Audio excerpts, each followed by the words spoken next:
Welcome back to the Postpartum Plan podcast. This podcast is designed to support and empower you through postpartum. Whether you're expecting, in the early postpartum days, or beyond, this space is for you. I'm your host, Madison Fugere, a dedicated postpartum doula and pediatric sleep consultant, striving to help parents feel confident and supported in their parenting journey.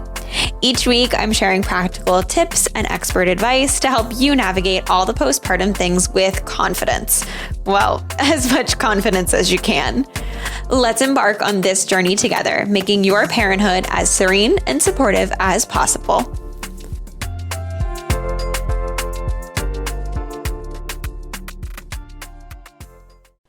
Arielle is a doctor of physical therapy, certified yoga teacher, and certified pre- and postnatal coach with over 15 years of clinical experience. Arielle shifted fully into the postpartum space after overcoming her own postpartum depression and pelvic pain. She has co-authored a book, IVF Success to Postpartum Mess, and founded Find Your Way Mama, LLC, to help new moms navigate their way through postpartum and into better pelvic health. She's committed to putting the mother back in motherhood. I am so excited to have you with me today. Thank you so much for joining me. Yeah, thanks for having me, Madison. I'm so glad to be here. Yes. I was so excited when we met at the Oh Baby Expo recently. If people are looking for an expo and are in the Massachusetts area, go check it out. They're doing more of them now. Yeah, to have more, pelvic floor therapy and people that are kind of in that realm, to add to the resource list and to bring on the podcast is super exciting. So I'm happy to have you join me. Do you want to tell everybody a little bit about yourself? Your bio will play before this, but just so that people can kind of get a gist about you and what you do and maybe how you got into the field. Yeah, sure. So I'm Arielle. I've been a physical therapist since 2009. I'm also a yoga teacher and a pre and postpartum or pre and postnatal coach as well. And so I kind of blend all of that into what I do now, which is pelvic floor therapy and postpartum wellness coaching. I got my start in that really as I was moving into my motherhood journey, which was a very long journey for myself. I struggled with infertility, and throughout, it was about 4 years of trying before I had my son. And during that time, I started to shift my focus from, neuro rehab. Then I was doing some home care at the time, really for the convenience factor of Yeah, navigating around the need for so many appointments with infertility. right. Um, and so it was while I was in that transition and in that journey that I really started shifting my focus towards pelvic health and women's health.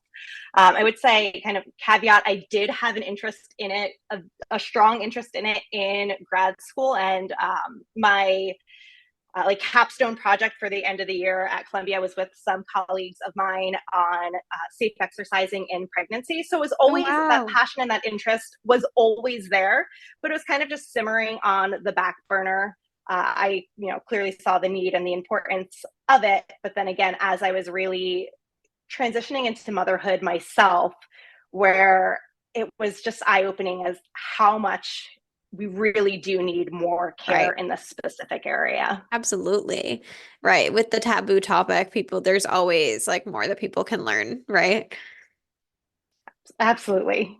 Yeah, that's so awesome. So, yeah, I mean, I'm excited to hear more about, what you do. And I know we've kind of decided to take a little bit of a, path when it comes to this topic of chatting about the first kind of 6 weeks after giving birth. We've done a couple episodes on pelvic floor therapy here on the podcast before, so people can go back and listen to them as I'm going to look up what they are right now. We did postpartum pelvic floor health on episode 9, and then pelvic floor therapy on episode 49. So this will be super fun to kind of chat about and to talk more about that first 6 weeks. So I know you have a 6 week wait survival guide. Do you want to share with everybody a little bit about what that is and about what you're kind of talking to people about during this first 6 weeks? Yeah, so the first 6 weeks is a really important time that we're kind of left I want to say floundering almost. Like we are Yeah, given pretty much no guidance at all on what to do during that time. We're told like a handful of things of what not to do. We're told not to exercise. We're told not to have sex, and we were told not to take a bath. But what can we do right. during that time, and kind of why can't we do some of those things, as well as with the exercise thing in particular, like what does that mean exactly? Because we know that walking is so good for healing and recovery. So we don't want new moms to neglect that aspect Right. of their recovery. So I've created a 6-week weight survival guide. It's free, so I think it's information that I really feel strongly that every new mom or soon to be new mom really should have, Yeah. because it makes the recovery process smoother. The 6 weeks is hard physically. We're recovering from it. It's hard emotionally. We're trying to process our birth story, how that went. Did it go according to plan? Did it not? And just taking all of that in, and we're bonding with this brand new human who we're Right. trying to get to know. It changes our, we're getting to know that relationship, but it then also changes the relationships that we have with everybody else, our partners included, and our hormones Absolutely. are kind of all over the place. So Right. Yeah. I think that's so great to kind of like make a point of. And I think that exercise is a thing that is different to everybody. I think you make such a good point, right? Like yeah, walking is exercise to some people it's just like life, right? And then to others, we're talking about weightlifting. Well, if we're talking about lifting weights, like what's too heavy to lift? Is your baby in their carrier in the car seat or, your toddler that wants to be held? Like, what is that then? And so I think that's such a good point to exactly. make. Yeah. So like have you been able to kind of find what that sweet spot is for people and like what kind of is doctor approved versus not in that phase? Or does it really kind of vary case by case? So everything varies case by case to some extent, right? We're Right. all individuals, and what our activity level was during our pregnancy and before pregnancy is going to kind of be indicative a little bit to what we can do after. But there are really kind of some hard and fast rules as to like what we can't do and things that we could and really should be doing during that first 6-week wait time. And walking, as you mentioned, like for some people, they don't consider that exercise at all, wherein for others it is. But for every new mom, you want to work back into it. Even if you were walking 6 miles a day up until you had your baby, you still want to and really need to kind of start at that baseline level of Yeah. getting out of getting out of bed on day one is like goal one. And that's true if you had a C-section or a vaginal delivery. And I would say it's almost more true and more important if you had a C-section, Right. just because when you have a major surgery like that, and it's a major abdominal surgery, um, walking, getting out of bed, it's proven over and over again to help decrease things like blood clots and kind of the negative side effects of Right. surgery. We want to really make sure that we're getting a lot of oxygen through our lungs, that we're moving our blood flow around to prevent anything from happening, but also to improve the rate at which we are recovering, because we need that blood flow and that circulation to get to the surgical site. So starting with getting out of bed on day one is so important. And if you've had a C-section, you might need some assistance with that. So, I mentioned it in the guide, but I also just want to stress it again. If you're getting out of bed for that first time, have somebody with you. You might not be greeted by a physical therapist or an occupational therapist in the hospital, because unfortunately, like we're just not there yet. I think there's Yeah. only maybe 40 hospitals in the country that offer consistent rehab to postpartum moms. Oh, So wow. hopefully that's changing. Yeah. Yeah.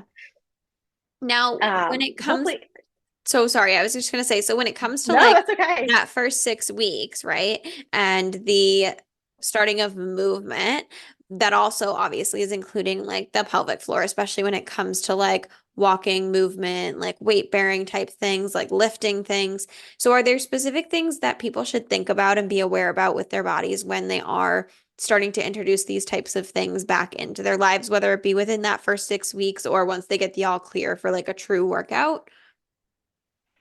Yeah, so we'll talk about the first during the first 6 weeks. I We're not really doing targeted like pelvic floor exercises necessarily. We're focusing more on, the walking program. So building up gradually that way. We're focused more on breathing, reconnecting to our breath and reconnecting to our core. So our diaphragm is very much involved with Mm, our core, our pelvic floor. They work together, right. and our diaphragm is in a changed position from the pregnancy. Our rib cage is wider, and that flattens out the diaphragm. So it's working on kind of reconnecting to that, getting some rib cage mobility, working some shoulder mobility first.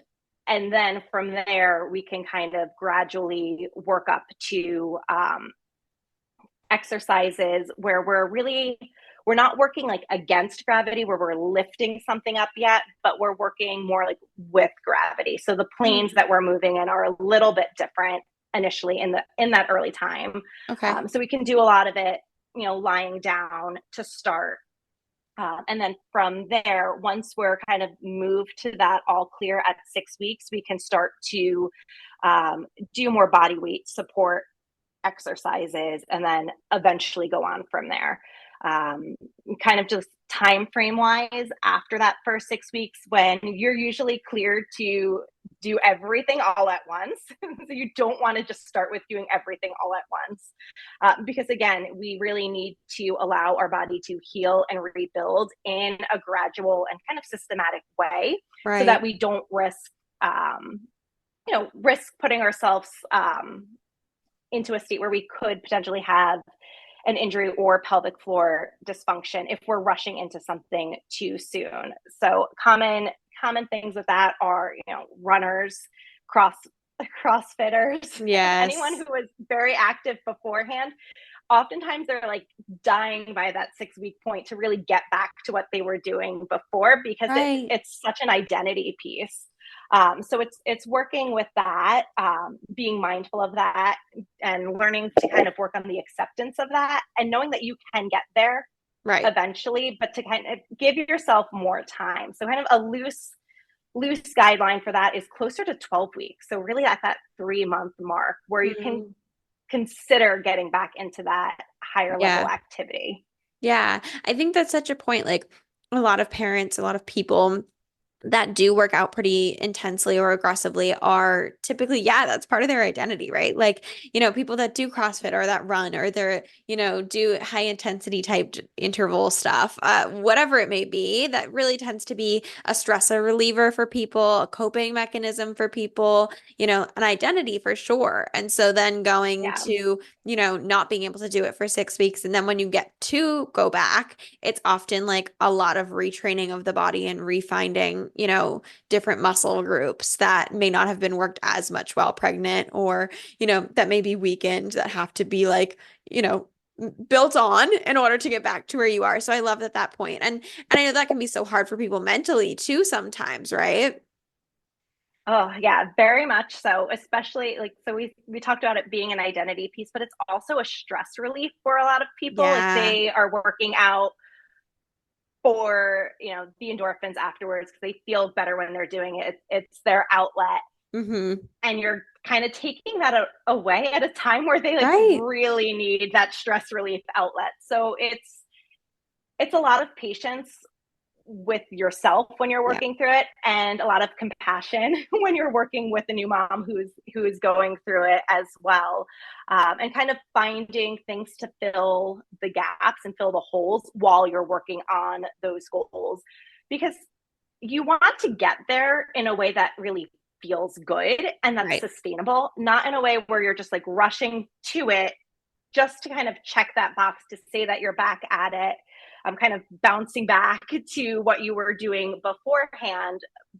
But again, then that leads to, increased chances of things like pelvic pelvic pain. About, I think it's, depending on the studies that you're looking at, up to 80% of postpartum rudders have pelvic pain. And that's like a huge number. And they're just, trying to push through it. They think that it's normal, and something that they have to deal with. And it's not the case. And often it's because they went back too soon and didn't really kind of build up to it beforehand. Absolutely.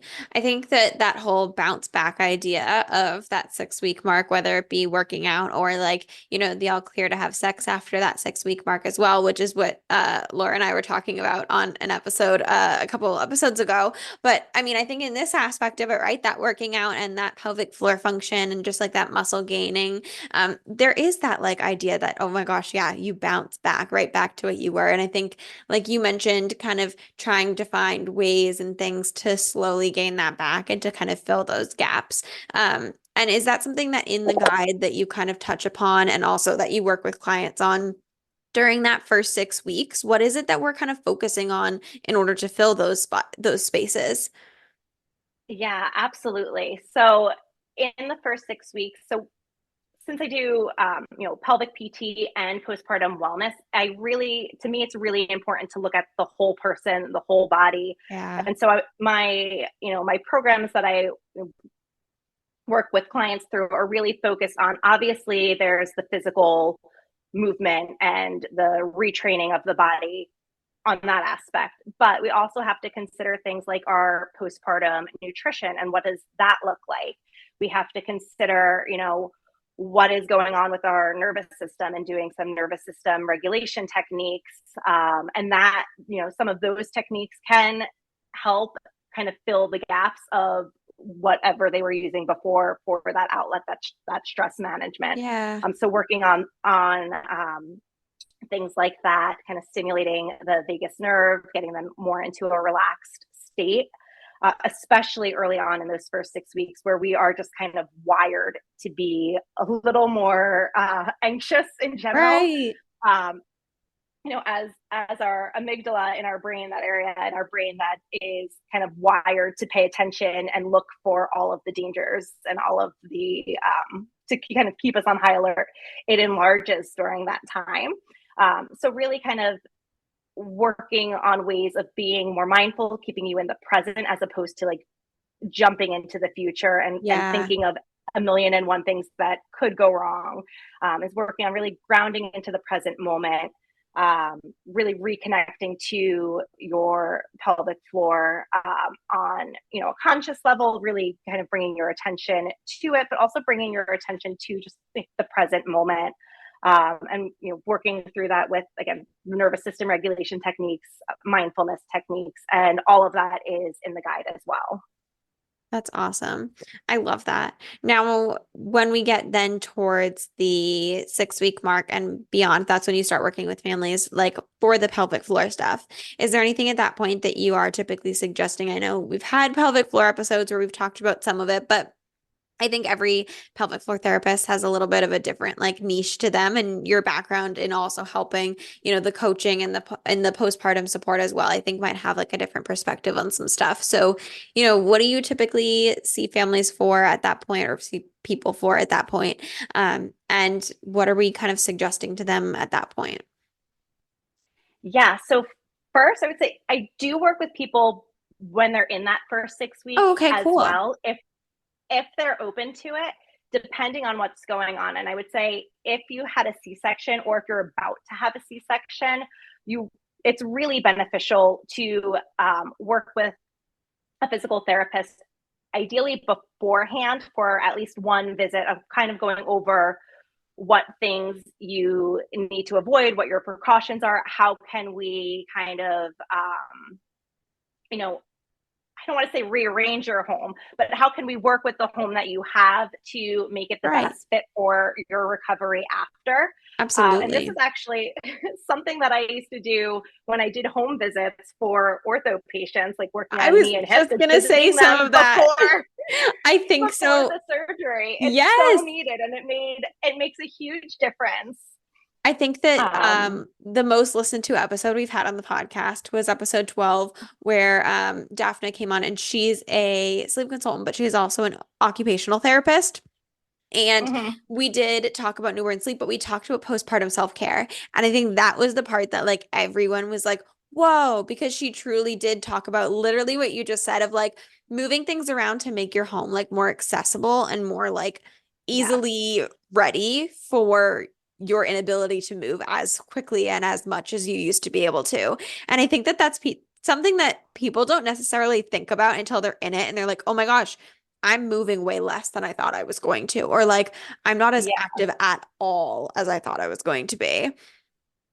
Right. Or you have, your bassinet set up in a way that you think is going to be great, and then you have a C-section and you're not supposed to be like twisting as much and Right. bending down as much. And you're like, okay, well now how do I make this work? So, working with someone and getting in the home before that is really can be really helpful. But if you Absolutely. can't do it before, the earlier on, even if it's for a visit or two, just shortly after, to kind of work through those things and talk about it in real time, because again, we're just not really given the information that we need before we leave the hospital, or even if you're at a birthing center, we're Absolutely. not really provided with that information of like what are your actual precautions and how do you move around now that, okay, I'm not supposed to be lifting anything more than 10 pounds, but I have an 8-pound baby and this carrier that I have to take out to 15 appointments, or Yeah. realistically, probably like 3 or 4 appointments within that 6 week time frame while It you're waiting feels for like a your million. infant to heal.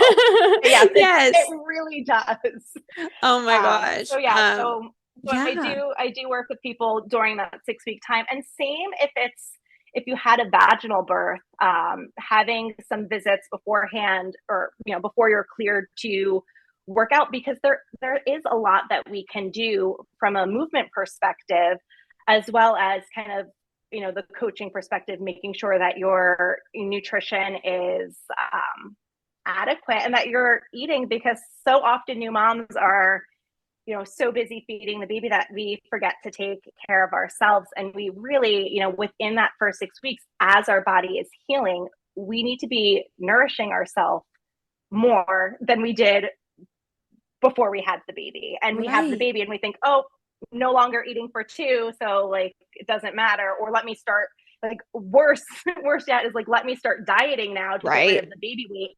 And that is really not the best approach to allow your body to really heal and rebuild and really feel good and feel more energized, so that you're not just achy and exhausted all of the time, because it can feel like that's going to be your everyday for as long as you For can imagine, but forever. it doesn't have to be. Yeah. Oh, So that's awesome. I love that. Now, are there other parts to like, the 6 week weight guide that you have, or, something that you work with clients with a lot that you would kind of share as tips and tricks to the listeners that, maybe are in the thick of the 6 weeks or are about to have their babies and are experiencing that for the first time or, the second or third or whatever it may be. But, tips and tricks that you may have for them to make that like time period go by a little bit smoother.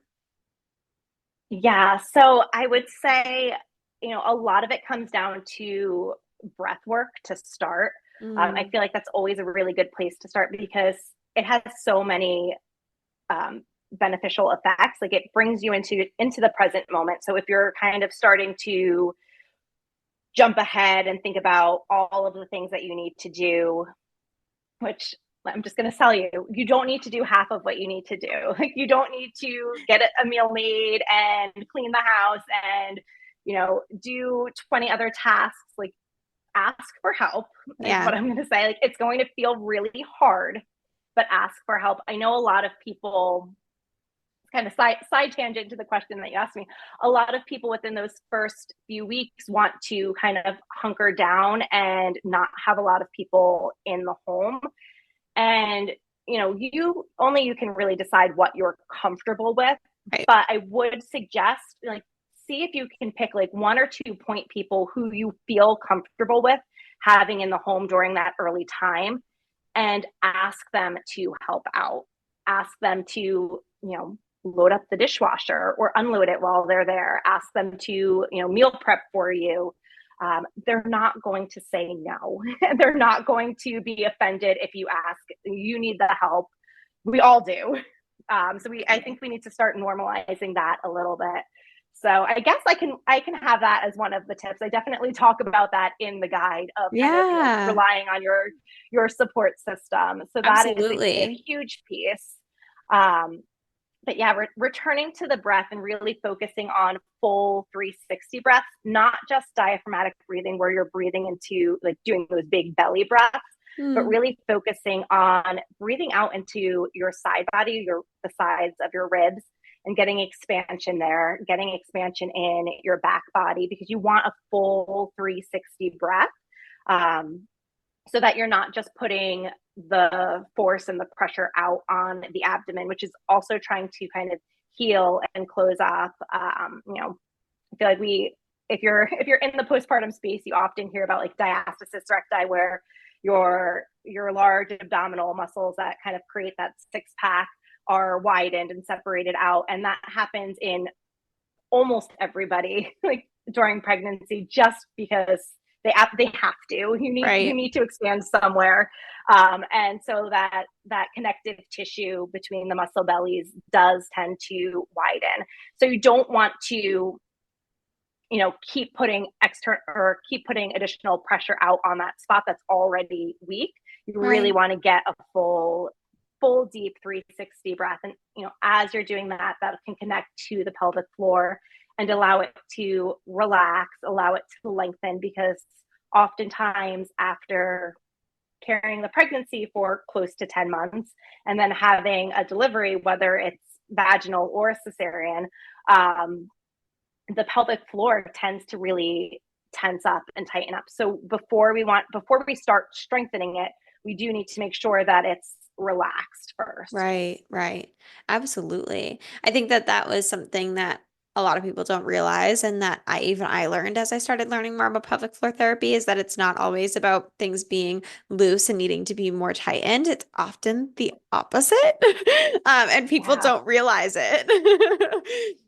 Yeah, and because tight muscles can be weak, so you might need to strengthen um, as well.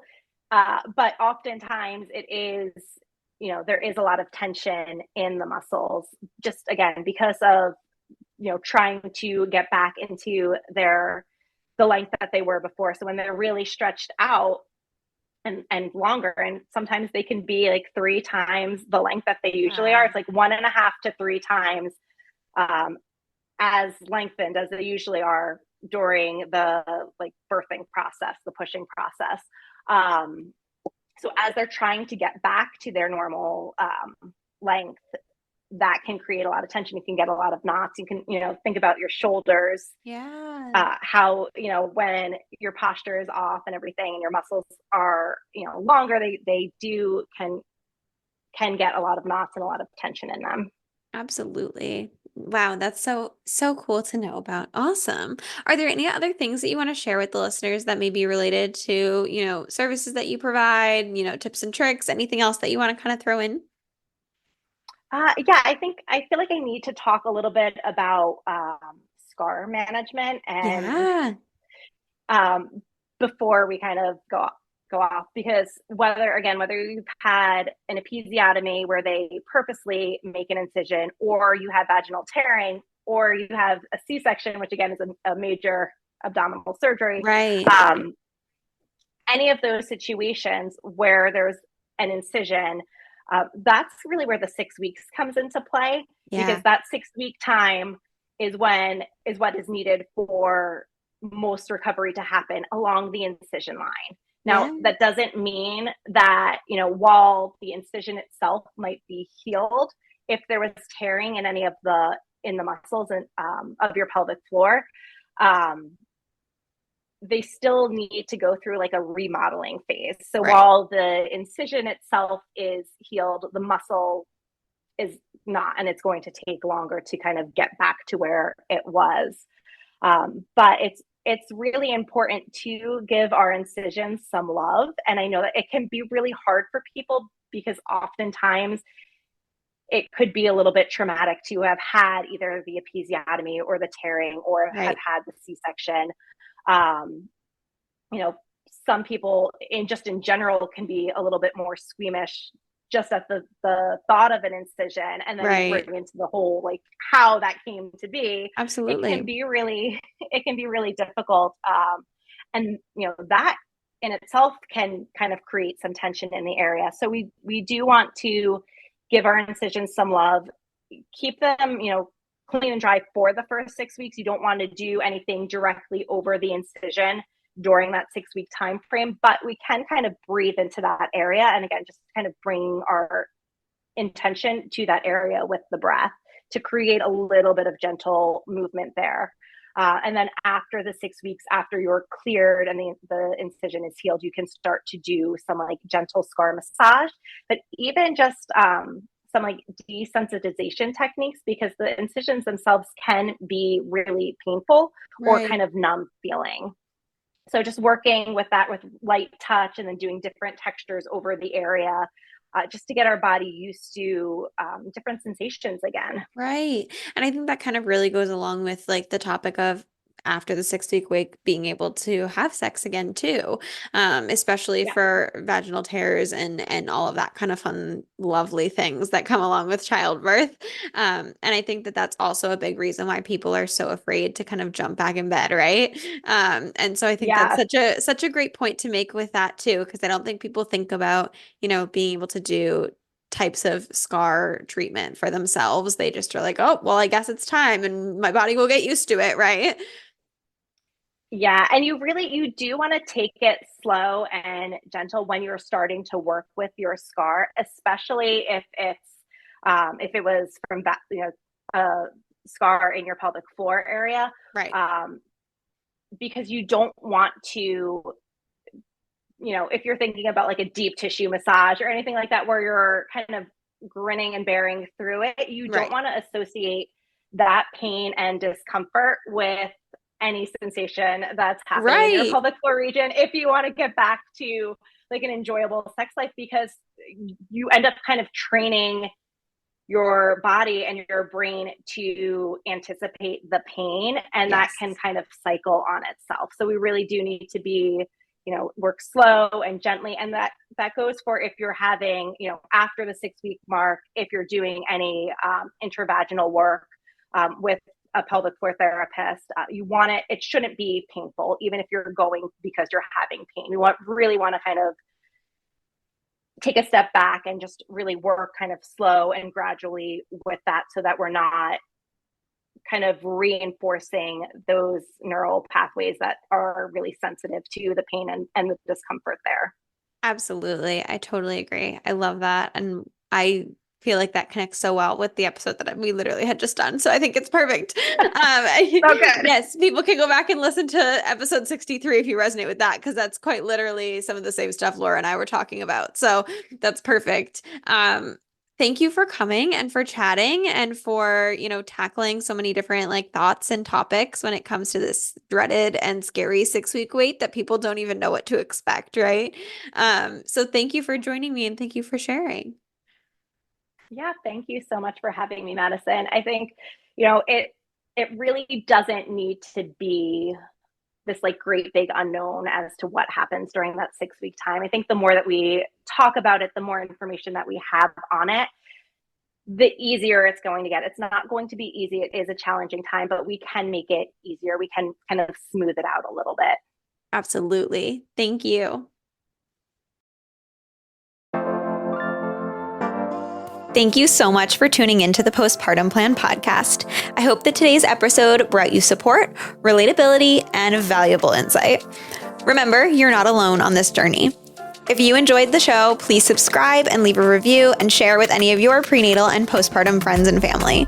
Your feedback helps us reach more parents seeking support. And if you're looking for additional resources, please feel free to connect via Instagram at Serene Moments Doula for constant information, tips, and tricks, or check out my website, www.serenemomentsdoula.com. See you next week.